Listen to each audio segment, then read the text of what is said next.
You're watching Talking Points, a focus on the political scene in Lubbock and across the South Plains. And welcome back. Here's a look at some of the political headlines of the past week. The steering committee for the Lubbock County Expo Center has announced that land has been purchased for the facility. 133-acre plot near the North Loop and University. It set them back $1.6 million. Next step is to solidify some of their fundraising commitments and then to agree on a final plan from the architect.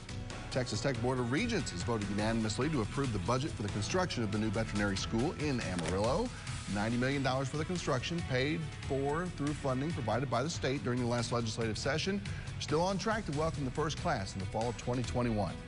Friendship School Board has approved the nearly $300 million bond package to go before voters. If passed, they'll build a second high school and a new middle and elementary school, plus renovations to existing facilities. If approved on May 2nd, the average homeowner's property taxes there will go up about $4 per month. And the unveiling this week of the signage that'll officially name a stretch of FM 41 in honor of Lubbock attorney and city councilman David Nelson. He was killed while riding his bike on that road. And after that, Lubbock County commissioners and state leaders had asked TxDOT to honor David's life and work in that way.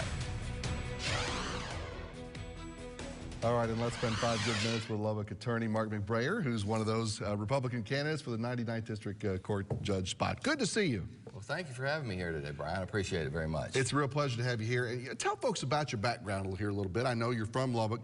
Did I see right that you didn't go to law school right away after college? That's correct. I'm the only one in this particular race that actually has owned 2 businesses here in Lubbock. I was in business for 17 years. One of the businesses I owned is still in existence, J&B Coffee Company.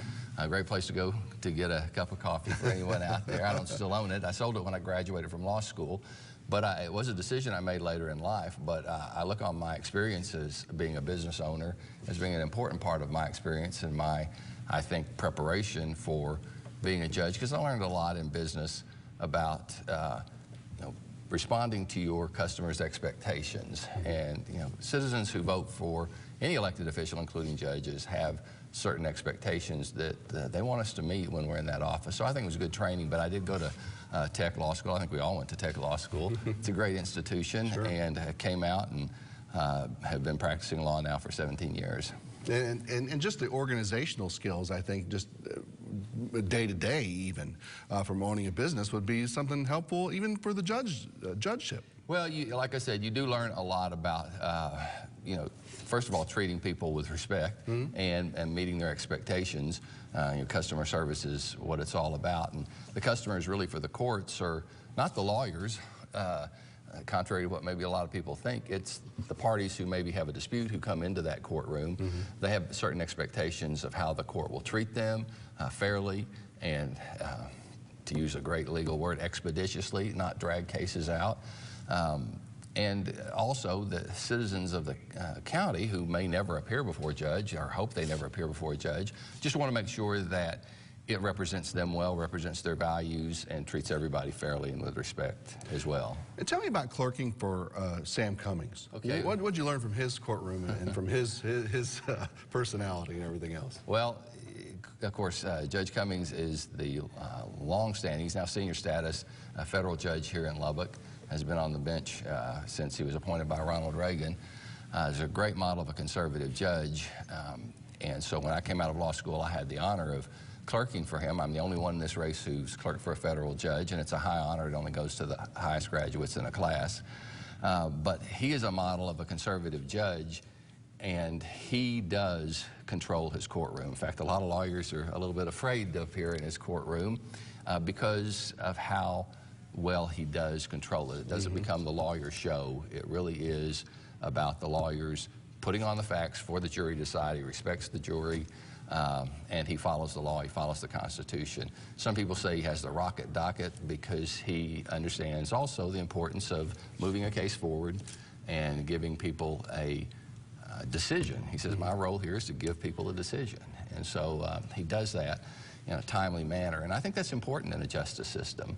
And so he was great to learn from, handled some incredibly interesting cases, and it was a great preparation then for going on and practicing law and for running for a judge, because what I did for him was to brief the law for him and analyze the law, and that's what a judge does. He's the won in a case. He doesn't rule on the facts. That's the jury's job. Right. He's the one who applies the law, and he has to have a good understanding of the law. Does that and your time at Crenshaw Dupree Milam, does that make you a good specific choice for the types of cases that come through the 99? Yeah, Crenshaw Dupree and Milam, where I've been since I left Judge Cummings, that clerkship is the oldest, I think, and largest, and certainly one of the most respected law firms in Lubbock. They have high-quality lawyers, and they're known for their expertise in the law and their ability in the courtroom.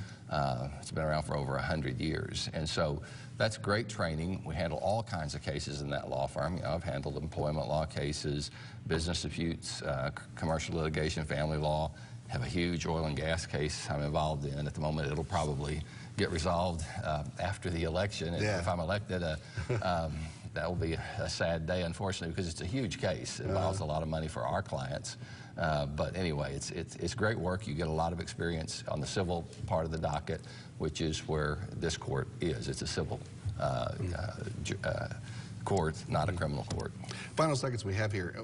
Has there been a tough transition now from that day-to-day life, dealing with those kind of cases, to now being the sort of short-term politician to get you to do the judge's job? Well, it's funny. I've told some people early on, I'm also an ordained Baptist minister, but I was a youth minister at first, and I chose not to go into the pastorate because I didn't want to deal with church politics. But here I am now choosing to run for a political office, and that's it is interesting.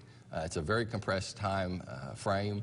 It's a lot of work, getting out there and meeting people and trying to explain to them why you think you're the best choice for them. But it's a privilege. Texas is one of only 25 states where the citizens get to elect their judges, and so it's a real privilege to go out and ask people for their vote. Mark McBrayer, he's the candidate, for the 99th District Court job on the Republican side of things. Good to meet you, my friend. Okay, thank you. Nice to have you here. All right, thanks.